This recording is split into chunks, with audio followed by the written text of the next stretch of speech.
Hello, welcome to the House of the Spirit. Welcome home.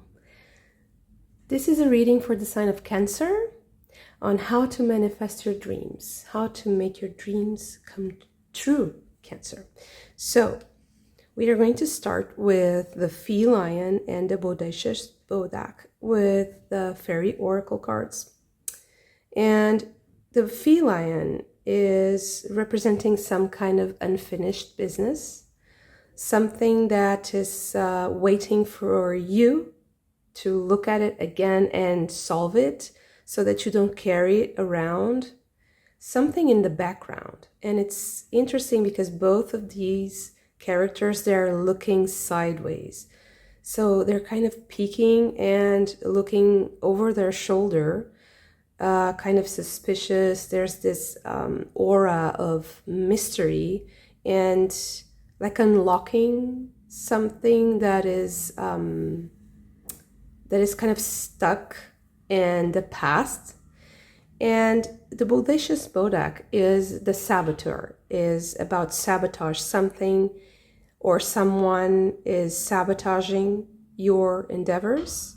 And it might be you, it might be a memory, it might be something that you are carrying around, some sort of traumatic event that shifts your perception.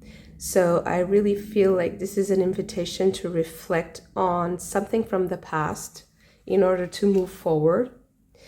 And then we have the Good Lady and Prison. And what's interesting is that in this deck, it's very important, the position, the relative position of the cards. So she's facing the landscape, and she has her back to the prison. So the prison is what she's leaving behind. And to me, this is really interesting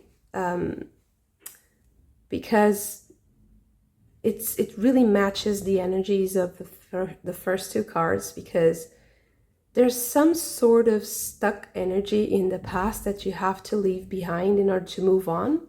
But the clue that these two cards to me add is that maybe it has to do with a relationship. Why? Because Good Lady is a friend, a female energy in your life, a mate, a partner, but it's a good one. So it's not that the person itself is evil or bad, but there's something wrong about that person or the relationship, or some sort of injustice or unresolved matter. And there's because I think that there was a judgment by an establishment or by society or by some sort of instituted power or authority that made there's a sort of it's not a mistake exactly, but it's a misjudgment is what I feel. And this dog here, he's also kind of suspiciously looking, sideways, and he looks like a bat. That's interesting because he's very dark, and he's also hiding a little goblin figure, or it's like a little demon. He's a happy demon. But it's like there's something that needs to be revealed that's in the darkness, and that you have to look sideways or over your shoulder, something in the past. And then we have the tarot cards, which also reinforce this need. So in order for you to move forward and to manifest what you want, you have to look to the past first and see how you have been adhering to certain patterns of behavior that have to do with institutions or You know what this reminds me of? And I hope that maybe some of you might understand, might be interested in this theme. But if you like the movie Matrix, and I know maybe a lot of you did, I feel like this combination here is really representing that concept. So if you're also interested in philosophy and in what is behind the Matrix, the theoretical underpinnings of the movie script, you can also check out Jean Baudrillard, Simulacra and Simulation, and also Guy Debord, La Société du Spectacle. And these two philosophers, they've taught me a lot about the Matrix. So this system that we adhere to, that is maybe not reality.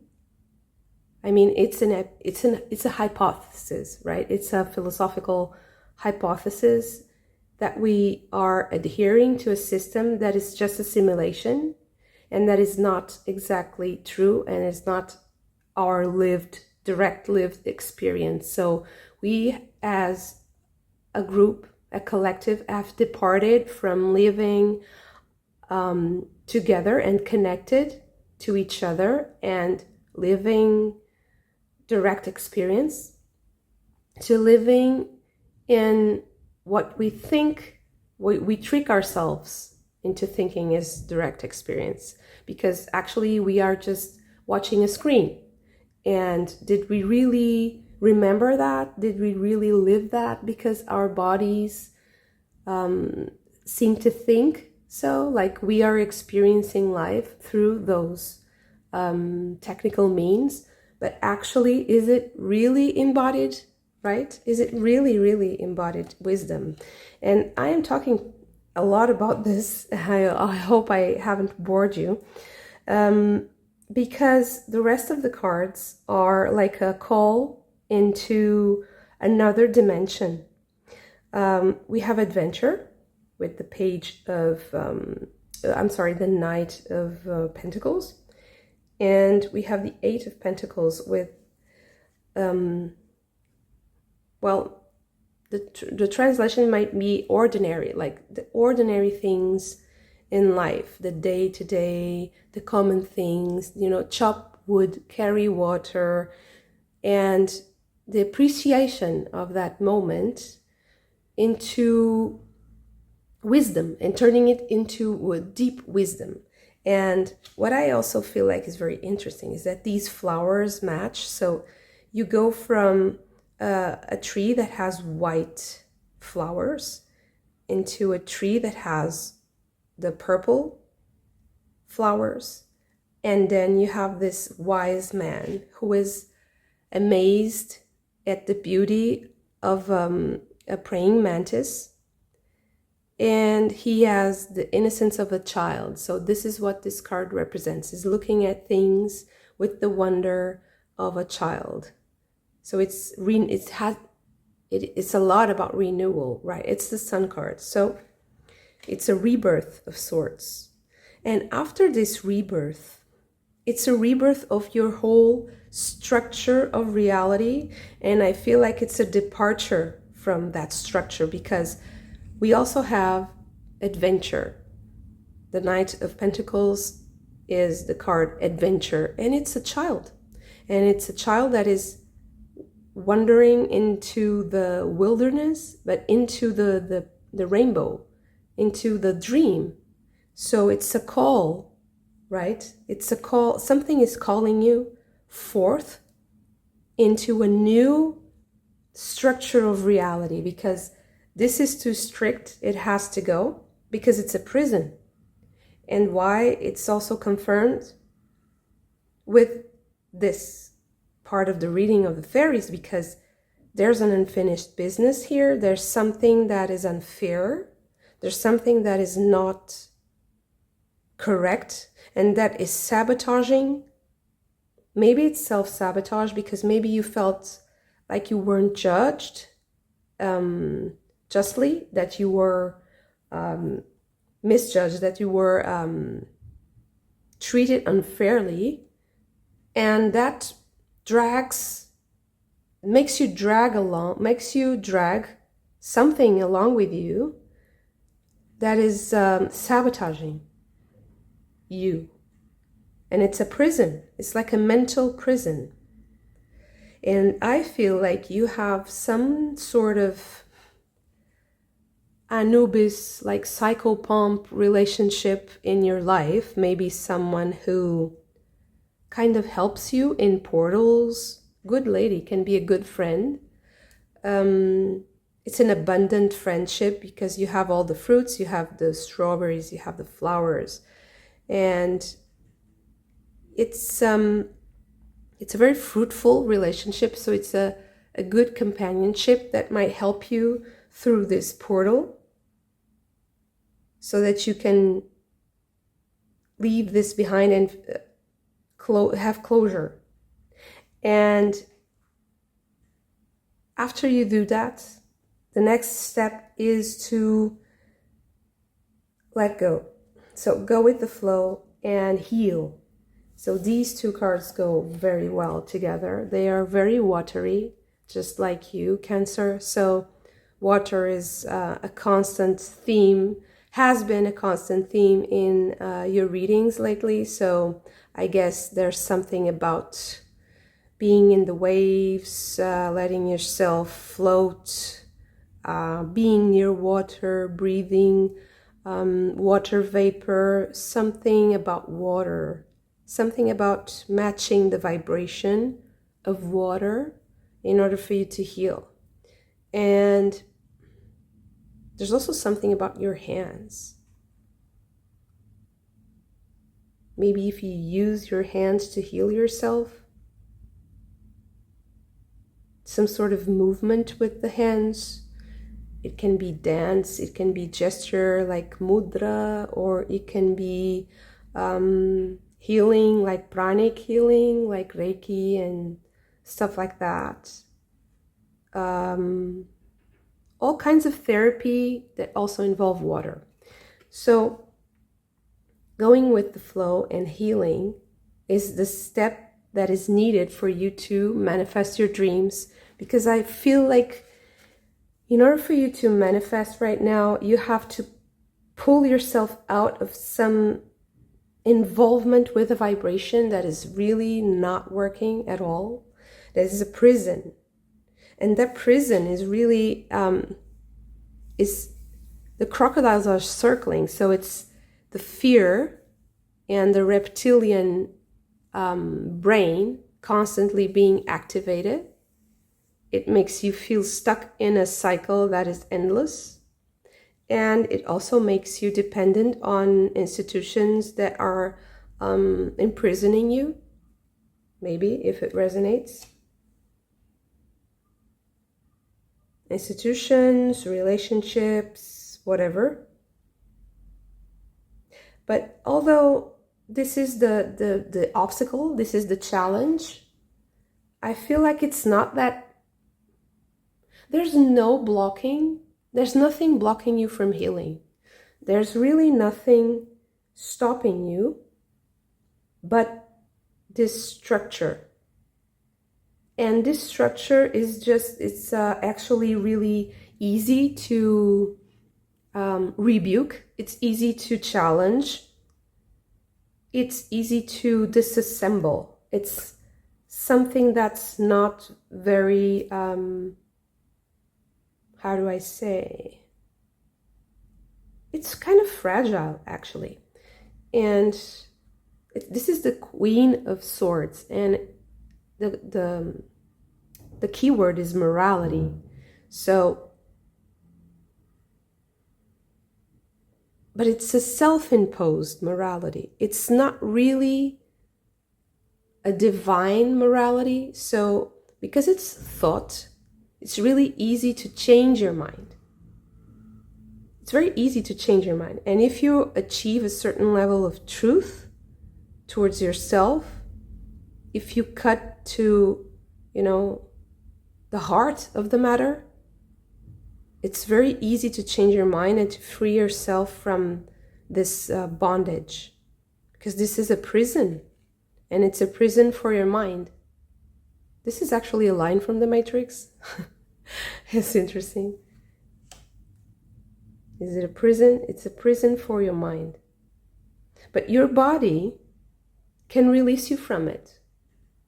If you focus more on how you feel in your body and how your waters are flowing in your body, I feel like you are going to be, it's going to be very smooth. It's going to be very easy. It's very easy for you to access this. These are also portals of healing, because this is like chakras that are moving. What I see here is like chakras that are moving around you and that are accessing your own chakras through the collective, if it makes sense.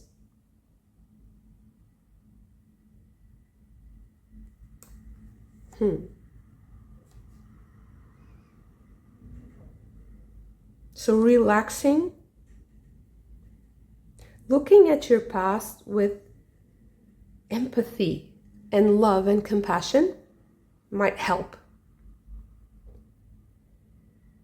Maybe you have to be with someone who awakens this in you so that you can access those memories with that feeling inside of you already very well established and rooted, so that you won't wobble, that you won't feel this prison, so that you won't feel like you have to relive everything and that you have to go back to feeling that way. And also, this is very important, is to understand that what happened to you has nothing to do with who you are, really. And it doesn't define you. Because with this card here, I feel like this is just life. It's the simplicity of life. And sometimes we take life's lessons a bit too personally, because we feel things in such an intense way that it's just, it feels like it's personal, right? Why me? Why did this happen to me? Why this way? What did I do to make this happen to me? And I feel that these thoughts are also part of the trap that keeps you circling around and that doesn't help you move forward.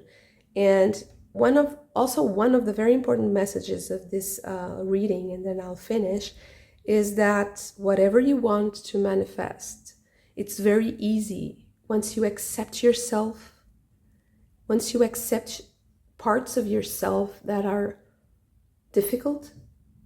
And once you do that and you forgive yourself and you look at yourself with compassion and love and even nurture those parts of yourself which are very hurt, which are very tough, difficult to love, I feel like it's going to just move along naturally. So it's what you want to manifest is naturally, it comes naturally to you. It's not an effort.